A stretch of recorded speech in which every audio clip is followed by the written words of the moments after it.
Ô Sinhazinha, não bote seu pé na areia. Ô Sinhazinha, não bote seu pé na areia. Você tem muito dinheiro pra comprar sapato e meia. Você tem muito dinheiro pra comprar sapato e meia. Ô Sinhazinha, não bote seu pé na areia. Ô Sinhazinha, não bote seu pé na areia. Oi, você tem muito dinheiro, oi, pra comprar sapato e meia. Você tem muito dinheiro, oi, pra comprar sapato e meia. Bom, pessoal, hoje o vídeo vai ser um pouco diferente, de uma maneira muito especial. Nós vamos apresentar para vocês Vassouras, que é simplesmente uma cidade, um ícone aí a nível Brasil e mundo quando se fala de uma cidade do ciclo do café, né, século XIX. E quem vai apresentar para a gente essa cidade, cheio de detalhes e encantos, é a querida Silvana, não. É Silvana? Não, Laura do Congo. Laura do Congo. Eu sou uma guia de turismo, professora de História e Geografia, apaixonada pela minha cidade e que faço um personagem do século XIX, que realmente existiu para falar dos nossos, para falar dos meus. Que é a Laura do Congo. Isso. A gente está tendo aqui a participação especial também de um casal que já virou amigo, nós já estamos juntos, que é o Gustavo e a Valéria. Pessoal, eles estão participando, na verdade isso está acontecendo hoje por causa deles, tá? Nós estamos aqui pegando um gancho no passeio deles, então a gente agradece a vocês por estarem participando, topar participar do vídeo com a gente aí, né? Vocês vão ver a carinha deles aí durante o vídeo, obrigado.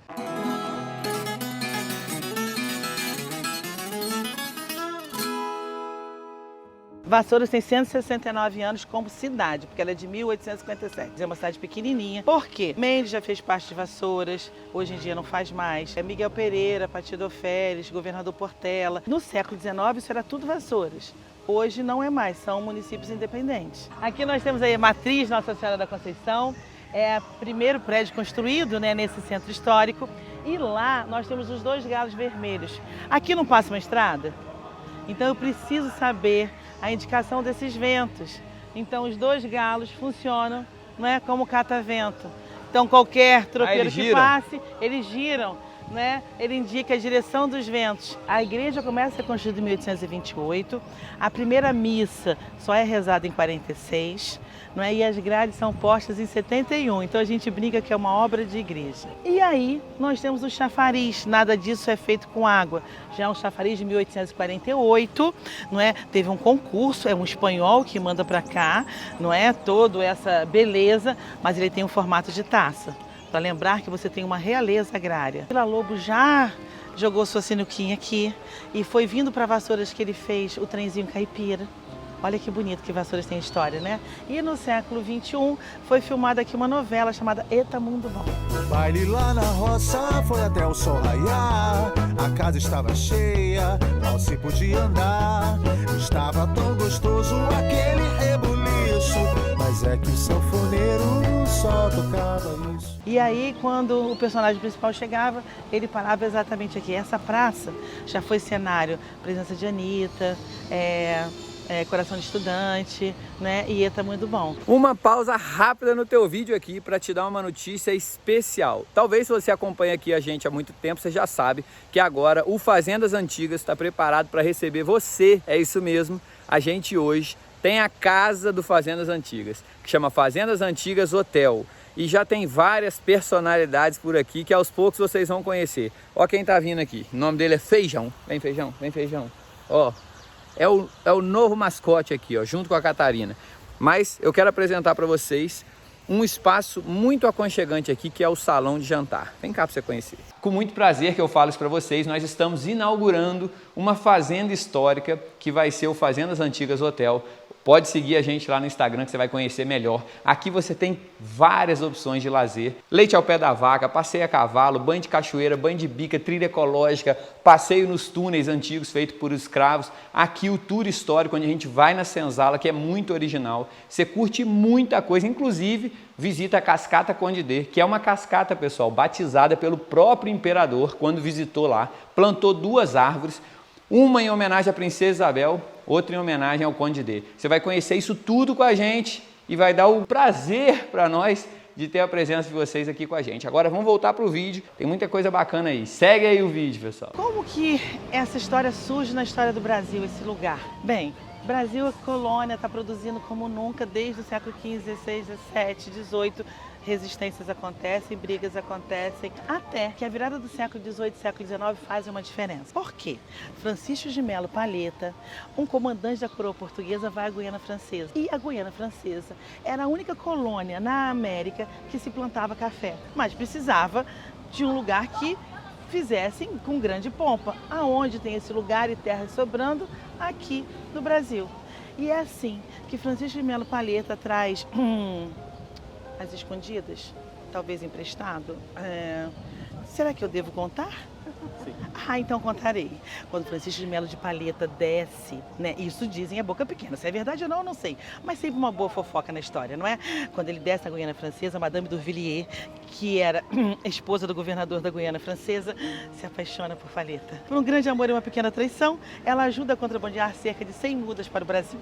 Ele então traz essas mudas às escondidas, planta em suas terras, aonde hoje é o Maranhão e o Pará, que foi uma colheita boa, mas não foi o que as pessoas esperavam. Mas essa rubiácea já estava inserida aqui no Brasil. Bem, chegando lá, essa rubiácea começa a andar pelo Brasil. Os freios barbadinos vão trazer para o Rio de Janeiro. Aí a história conspira a nosso favor. Napoleão Bonaparte, não é? Depois de tudo aquilo, de ser um ditador francês, acaba ficando preso, mas antes disso, ameaça invadir o reino de Portugal. Dom João VI, muito corajoso, ajudado pelos ingleses, resolve fazer uma estratégia única. Ele resolve transferir a sede do reino português para a sua colônia de maior produtividade. Então, né, nesse momento, as coisas começam a modificar. É assim que vem toda uma corte junto com o rei, chegam à capital da colônia, que era o Rio de Janeiro, e aí esses homens comerciantes lá têm que dar boas casas a essa corte toda que chegava. E o que acontece? Será que o rei ia querer inimigos? Não, ele vai ceder terras a esses comerciantes aqui no Vale do Paraíba. Bem, Dom João gostou tanto daqui que nos transformou quase numa cidade europeia e quase que não vai embora. Mas o povo lá de Portugal ficou muito bravo com isso. Fizeram uma revolução, ele teve que voltar, deixou o filho no lugar, Dom Pedro I. Aí o Brasil vira uma bagunça, porque quase viram, não é, 5 países independentes e viram novas repúblicas. Mas eu estou com um país recém-formado, a qual viveu uma história única na América do Sul, que é a colônia brasileira. Então é nesse momento que o Vale do Paraíba se torna o alicerce econômico e os Teixeira Leite conseguem fazer o que se achava inacreditável. Aquelas rubiáceas plantadas nas unidades produtoras daqui ganham um selo de qualidade. E esse selo de qualidade agrega valor. Com um jovenzinho de 15 anos de idade chegando ao Império, ele precisava ser a figura que dava essa unidade territorial. 8 anos depois ele muda, não é, o modo e o regime de terras, e aí vem a lei de terras, e aí vem todos os acordos. É assim que o Vale se transforma na segunda cidade mais importante, na segunda região mais importante depois da corte. Em cima é a casa de câmara, né? Embaixo é a cadeia, por isso casa de câmara e cadeia. Esse é um estilo neoclássico, é o que começava no século XIX. Todo simétrico, com a platibanda escondida, né, com o frontão e os 4 pilares, ou seja, estamos, né, organizando o Vale, estamos pensando nas leis do Vale. Então, os legislativos entravam por aqui. Os homens pela direita, as mulheres pela esquerda. Por favor? Isso. A senhora entra por lá. Não pode colocar a mão agora. Não, o senhor para lá. Suba por lá. Isso, a senhora por aqui. Era assim, todo mise-en-scène, tá? Isso. Agora sim. Agora o senhor dá o braço para ela. Aqui, ó. Só aqui. Virem. Isso. E entrariam. Essa casa que está reformando agora. Essa é a primeira casa. Né? Essa casa pertenceu ao Barão de Vassoura. Vocês não foram na Fazenda Cachoeira Grande? Sim. Ele tinha uma casa na cidade, depois que ele se casa pela segunda vez. E aí ele vem, né, ter a sua casa, porque as filhas do primeiro casamento ficam lá na Fazenda da Cachoeira Grande, e ele vem com a Ana Alexandrina para esta residência aqui, já que as suas filhas tinham, né, quase a mesma idade dele, isso na época era normal. Mas o que acontece? Como ele é um financista do Império, ele precisa estar nesse dia a dia, e é ele que paga os estudos para o seu irmão, o doutor Joaquim, iremos na casa dele mais tarde, que tem uma chácara logo acima. É o pessoal que colocou valor no seu produto. Então, eles compravam todo o café da região, colocavam um selo e vendiam isso. De cada 10 xícaras que se exportava do Brasil, de cada 10 xícaras que se tomava em todo o mundo, 7 saíam da região do Vale do Paraíba. Né? Desses 70%, Vassouras era responsável aí por quase 50% desses 70% de safra exportada do Brasil. Mariana, você por aqui? Como acabei de falar para você, com esses nobres que vieram da Goiás, como tem passado? Muito bem, vai Que maravilha, estou muito bem. Muito bem. Quantos senhorzinhos garbosos. Ora, veja. Você não conhece? Aquele ali. Rio Verde, Goiás. Ora, veja. Diamante. Seria interessantíssimo. Ora, veja, adoro ouro. Diamante, então. Melhor ainda, não é? Pode ver o porte aristocrático? Ai, deu para perceber ao longe. Está usando rosa, cor do Império Brasileiro? Sim, exatamente.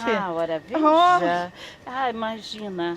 Mas olha só, pensei que ele estava envolvido naquela comunidade secreta na Europa, aquela comunidade de abolicionistas. Mas estão, não fale, não fale. Eu aposto que estão lá no quilombo do Leblon, quilombo das Camélias. Sim, A flor símbolo da abolição e da liberdade. Soube que ela... que maravilha! Soube que ela enfeitou a sua casa recentemente só com camélias. Que maravilha! Mas não fique adorei. Mariana, você está falando um pouco demais. É verdade? É, porque não podemos, deixar assim que todos saibam da nossa rede de solidariedade. Ora, veja! Mas eu percebi ao longe que fazia parte dela, por isso mesmo que percebi. E nesse momento, nós estamos no ano, de 1828, ou seja, nós estamos há 6 anos que nos transformamos um país independente. Então o sentimento de nacionalidade está presente nesse momento. Então vocês vão ver essas Nossas Senhoras representadas no Vale. Valença, Nossa Senhora da Glória, Resende, Nossa Senhora da Conceição, Vassouras, Nossa Senhora da Conceição. Não é por um acaso. Estamos glorificando, estamos concebendo um novo país. Vamos lá? Olha que bonito, feito, olha só, que é assim, São detalhes. Só virei, subi e ele funciona perfeitamente até os dias de hoje. Isso era muito feito por escravizados ferreiros como Manuel Congo, porque o fogo, com essas várias etnias, tribos e reinos que veio da África e chega aqui, o fogo era algo sagrado. Então, quando você transforma algo, você transforma a si próprio. Daí vem essa devoção ao fogo, esse olhar ao que se transforma e essa estratégia. Se você é um escravizado de ganho, você tem a mobilidade de ir para todos os lugares no vale. Por isso a possibilidade de fazer um levante. Profano e aqui é o sagrado. Então quando você abre, é para que você lembre que tudo que é profano ficou para fora e tudo que é sagrado vem para dentro. Então é aquele simbolismo, aqueles rituais que hoje em dia a gente vai se perdendo. Não é? Minha filha, quando pequenininha, fala assim: mãe, por que tem uma porta? Eu falei assim: para que você lembre que você está entrando na casa de Deus. Então, para fora é o seu mundo, é o profano, para dentro é o seu sagrado. Olha que simbolismo bonito, né? Ela começa no início do século XIX, então ela tem muito do barroco, por isso o altar que parece um bolo de noiva, não é? E aí ela é singela, tá vendo em cima, mas ela começa a ganhar os arabescos, então ela começa a virar o rococó lá em cima, as colunas do neoclássico, os arabescos também do rococó, é o que a gente fala que fica eclética. Não é? Aquela Santana pertencia à fazenda que vocês vão, que é a fazenda do secretário. Como ela foi vendida para os ingleses, que vieram expandir a linha férrea, eles doaram a imagem para a igreja. A dona Marta brinca muito, a proprietária de lá, que ela quer levar a imagem dela de volta e que o padre fala que o que é doado não é devolvido. São José, para mim, é um milagre da fé, né? É um homem de seu tempo, ajudando uma mulher, que não deve ter sido difícil. E a minha mãe dizia que São José ficou muito entristecido, porque ele realmente achava que Maria o tinha traído, Então, ele foi embora, ele chorou, ele ficou com ele mesmo, ele pensou. E aí, ele tinha o seu cajado e ele dormiu, sonhou. E aí, quando ele acordou, o seu cajado, que nada mais era do que um pedaço de árvore seco, tinha lírios, Então esse é o milagre da fé, do acreditar, do cuidar e do seguir. Primeira financista do Brasil, hoje ela tem uma placa, na Bolsa de Valores de Nova York e na Bolsa de Valores de São Paulo, que é o Eufrásia Teixeira Leite. a primeira mulher brasileira a investir em bolsa de valores. Imagine fazer isso em pleno século XIX. Não. A Eufrásia nunca se casou, foi apaixonada por um abolicionista e bom vivant, que vocês conhecem, político, Joaquim Nabuco. Ele era tio-avô dela, tá? Ele era tio-avô dela e ela era sobrinha do Barão de Vassouras que vocês visitaram. E o pai dela era irmão do Barão de Vassouras e teve os estudos pagos pelo Barão de Vassouras, que é o Francisco José Teixeira Leite. Então, o doutor Joaquim José Teixeira Leite se forma advogado, porque você precisa ter, não é, um comissário de café, alguém que entende de negócios e que é alguém que tem a parte jurídica. Por isso que ele tem uma chácara afastadinha do centro para fazer negócios. Não é por um acaso. Assim a gente fecha a nossa rede financeira. Já tem a política, já tem o articulador, que é o Barão de Vassouras, e eu preciso de alguém que venda. Então, quem é que vai vender, né? E vai articular isso. Tanto que eles tinham uma casa de importação e exportação de grãos e tecidos e objetos, que era Teixeira Sobrinhos. Segurando. Bem, vocês estão perante 16 figueiras centenárias. Nossa. São as chamadas ficus religiosa L. Essas árvores foram trazidas da Índia, né, no início do século XIX, então elas estão aqui há mais de 200 anos e elas têm uma singularidade. Se vocês olharem para ela, qual a estação do ano que a gente está mesmo? Primavera. Elas estão no outono. Elas estão sempre uma estação ao contrário da nossa. Você pode olhar, ó, que elas estão começando a secar, tá vendo? E estão ficando amarelinhas, né? E aí a gente criou várias lendas e várias histórias. Não importa de que lugar você veio, né? Tem coisas que você traz para sempre. É o que elas estão respeitando. Dizem que quando esse ser que transcende o humano criou, né, nós, a sua imagem e semelhança, ele olhou a tudo que estava ao seu redor e disse assim: o que será que eu vou dar de vida para esse novo ser? Ele então olhou para as árvores e disse assim: esse ser humano terá a sua raiz. E ele sempre vai reverenciar e sempre vai respeitar aqueles que vieram antes, a sua ancestralidade. Nada vai impedir que ele cresça e faça a sua própria trajetória de vida. Mas o bom disso é que esse ser humano terá vários caminhos, que são as copas das árvores. Então lembre-se, vocês sempre serão resultado das infinitas possibilidades que a vida lhes dá. Gente, sejam todos muito bem-vindos ao Centro Cultural Cazuza. É um prazer recebê-los. O meu nome é Samuel, serei o guia de vocês hoje. Bom, basicamente, essa é uma casa padrão do século XIX. Foi construída por volta de 1845 por José Maria de Assis, que era um bancário nobre de São João del Rei. Ele se estabelece em terras vassourenses e leva 5 anos para concretizar essa estrutura. Imediatamente após a construção, esta casa foi vendida ao genro do barão de Itambé, que veio morar aqui com sua esposa Maria Gabriela.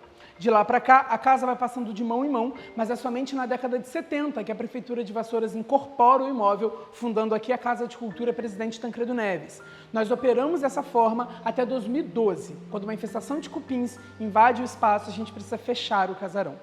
Imediatamente após a construção, após o fechamento, por volta de 2016, a Lucinha Araújo, a mãe do Cazuza, faz um aporte financeiro milionário que paga o restauro da obra. Em 2018, então, nós reabrimos como Centro Cultural Cazuza. Eu quero apresentar a vocês uma grandiosa sala de bailes e eventos do século XIX. Originalmente, esse espaço estaria repleto de mulheres com belíssimos vestidos, homens donos de uma educação perfeita e, ao fundo, o som clássico tocado ao piano ou ao violino. Hoje, essa sala ela é ressignificada, recebe o nome de Sala Lucinha Araújo, pois exatamente sobre este mesmo piso e dentro dessas mesmas paredes, no dia 2/8 de 1936, nasce Lucinha Araújo. A Lucinha, ela é vassourense, nascida dentro desta sala. E aí nós temos o motivo principal para que o restauro viesse a acontecer em 2018. Todas as paredes do nosso casarão, tudo aquilo que o sol toca, tem essa constituição até os dias de hoje. Essa é uma estrutura padrão do século XIX, que recebe o nome de taipa ou estuque e foi feita por mãos de negros escravizados. Trata-se de uma trama de madeira que era pregada à parede e, em seguida, era feita uma mistura com uma série de materiais. Aqui, especificamente, nós vamos encontrar areia, argila e esterco. Alguns estados brasileiros fazem uso do sangue de boi ou da gordura de baleia para dar liga. Se vocês repararem, existem algumas marcas de dedos que foram deixadas aqui pelos escravizados durante a construção. A cidade de Vassouras ela foi uma das cidades que mais escravizou no sul do estado. Foram cerca de 400 mil negros escravizados, distribuídos para 16 barões. Então nós estamos falando de quase 500 mil de pessoas, 500 mil de vidas que perderam a sua história, cultura e liberdade para a construção do município.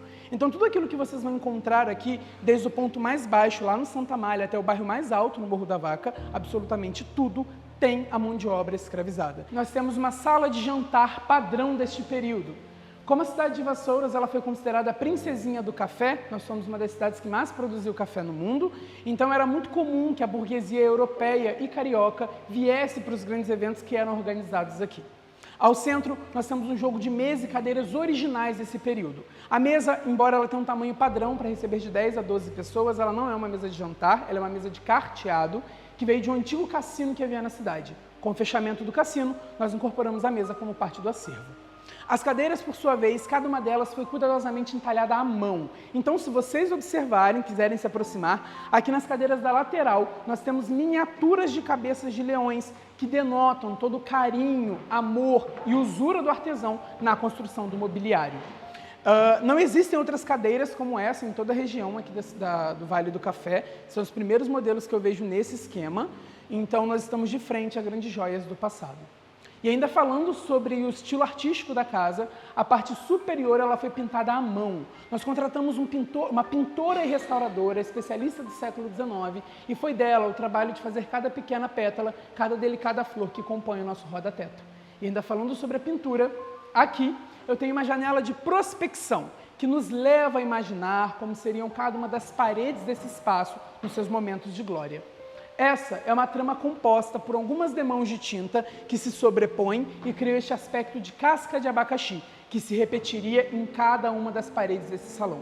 Gente, o segundo piso, ele é bem diferente do primeiro numa série de aspectos. Nós temos aqui um pé direito bastante elevado, portas e janelas igualmente grandes. Como essa é uma casa padrão do século XIX, é quase que obrigatório essas estruturas. Essa é uma casa construída no estilo arquitetônico do neoclássico, então quase que obrigatoriamente essas devem ser estruturas presentes na construção. Do lado de cá, eu tenho um espaço de negócios, onde somente os homens poderiam participar, até porque as mulheres elas eram proibidas de saber quanto que seus maridos ganhavam, então elas não participariam dos momentos econômicos da residência. As cadeiras, elas são cadeiras de macho, também utilizadas somente pelos homens, principalmente pela presença dos braços. Como as mulheres elas usavam saias e vestidos muito grandes, frondosos e volumosos, elas não caberiam em cadeiras como esta. Sobre a mesa, eu tenho dois itens padrões dessa época. Aqui uma balança de precisão utilizada para a pesagem do café. Lembrando que na nossa região o café ele foi considerado ouro verde, então ele era muito valioso. E já aqui eu tenho uma máquina registradora desse período. Na verdade, ela é uma máquina da virada do século, é uma Monroe, é uma máquina francesa. E a nossa ainda funciona. Aqui sairia uma fita com impressas as informações que foram computadas por essa máquina, que seria entregue ao comerciante. Ali em cima o processo construtivo, tal qual vimos no primeiro piso, contudo, este é todo feito de bambu, porque o bambu ele é mais leve que a madeira, daí ele fica no segundo piso para equilibrar o peso da estrutura. Já do lado de cá, eu tenho duas portas que dão acesso a pequenos quartos, e esses quartos recebem o nome de alcova. As alcovas eram quartos pequenos e sem janelas, que seriam ofertados aos visitantes, mas não qualquer visitante. Se tu fosse íntimo da família, como um amigo ou um parente muito próximo, você ficaria num quarto de hóspedes. Caso contrário, comerciante, tropeiro, viajante, qualquer pessoa que tenha de pernoitar na casa, por seja qual for o motivo, ficaria na alcova. A alcova ela é basicamente um quarto pequeno, sem janela e desconfortável. Ali dentro haveria uma cama dura de madeira ou de sapê, o banheiro seria inexistente, então as necessidades seriam feitas num pinico que ficava debaixo da cama. E ainda piora, o quarto era trancado por fora, a chave ficava com o dono da casa, o visitante tinha uma noite de cão, acordava com dor nas costas, fedendo, com fome, doido para tomar um café que não era servido e rua. E essa era a ideia da alcova, ser o mais desconfortável possível para garantir que o visitante não permanecesse na residência. E sem falar que ela era trancada por fora para garantir que o estranho não circulasse pela casa e oferecesse algum perigo à família. Entretanto, a cidade de Vassouras ela não aceita muito bem essa teoria. A teoria que nós temos aqui, que é mais bem aceita, é que um negro escravizado ficasse de pé ou sentado num banco baixo, o chamado escabelo, e ele seria o responsável por evitar a entrada ou saída do visitante. Bom, aqui nós temos uma sala de eventos também do século XIX, além da sala do primeiro piso, daquela sala principal. Eu sempre gosto de imaginar essa sala como a ala VIP deste casarão. Se você fosse uma pessoa com uma grande expressão, com uma grande importância, um convidado de honra, os eventos seriam feitos aqui, nesse espaço. Se você fosse uma pessoa mais comum da sociedade vassourense, os eventos seriam feitos no primeiro piso. Então, observem aqui que nós temos 4 grandes janelas, 6 grandes janelas, 2 na outra sala, que apontam para a Praça Barão de Campo Belo, uma das praças mais belas, ricas e imponentes do nosso contexto local. Essa praça ela também recebeu a alcunha de Praça Aquidabã, Praça do Comércio ou Praça da Concórdia, onde todas as questões comerciais do século XIX ocorriam. Então, morar ao lado de um grande centro comercial representa status, representa poder. Essa era uma família muito importante. Sem falar que vidro era extremamente caro, então quanto mais janela uma casa tinha, mais rica era aquela família. Esse casarão ele possui 28 janelas, grandes janelas. Então dá para a gente imaginar que era uma família muito importante no contexto histórico local. Este é o vovô do Centro Cultural Cazuza. Ele tem cerca de 115 anos aproximadamente, é um piano todo feito em madeira de jacarandá, o teclado é feito de marfim, o dente de elefante. Este é um Erhard, ele é um piano francês, foi produzido em Paris, na França. Ele é o número 8 de uma coleção de 90 instrumentos, então existem 90 pianos desses no mundo. É um piano com cauda curta, então ele é um piano de 1/3 de cauda, é extremamente funcional. Embora ele ainda esteja desafinado, é um piano com 115 anos, né? Mas ele ainda assim tem uma sonoridade muito superior ao som do outro.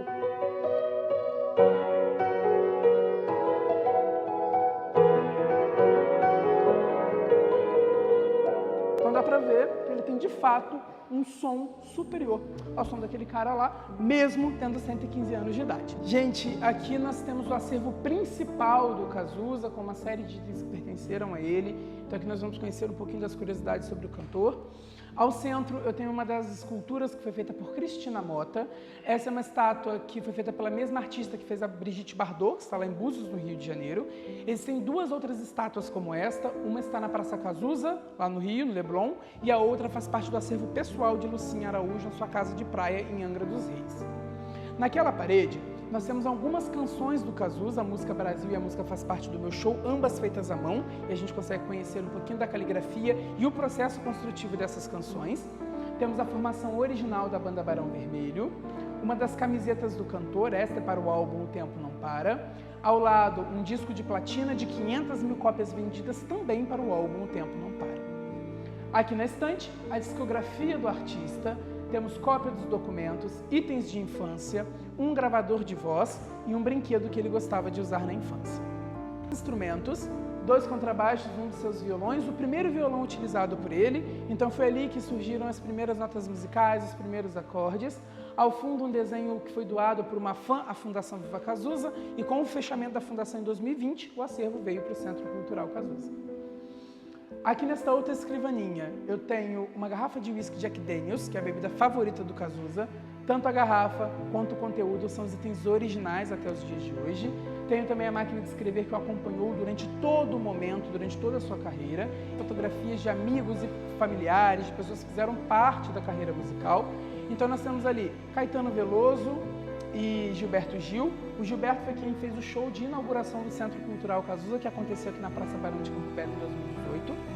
Logo atrás, nós temos Ney Matogrosso, com quem Cazuza teve um relacionamento durante muito tempo, e como espólio desse namoro surge a música codinome Beija-Flor. Depois, nós temos Alice Torres, mãe de Lucinha Araújo. Ela é vassourense, nascida, criada e também sepultada no município, e no túmulo dela existe uma poesia que foi escrita pelo Cazuza aos 12 anos de idade. Logo aqui na frente, uma foto do Cazuza no Caltrim Clube, um clube aqui da cidade de Vassouras. A avó dele foi uma das fundadoras desse espaço. Aqui nós temos João Araújo, o pai do Cazuza. Ele foi proprietário da Som Livre, na época ela se chamava Phoenix Records, e ele faleceu em 2013. Lucinha Araújo, a benemérita responsável pelo restauro deste casarão. Ela tem 85 anos hoje, vive ativa, uma mulher bem interessante, um amor de pessoa. E aqui nós temos Maria José Rangel de Araújo, a senhora que conhecemos no busto, lá no primeiro piso. Ela é uma das professoras mais importantes do município, faleceu aos 100 anos de idade e ela ainda falece 8 anos depois do Cazuza. Cazuza morre em 90 e ela em 98.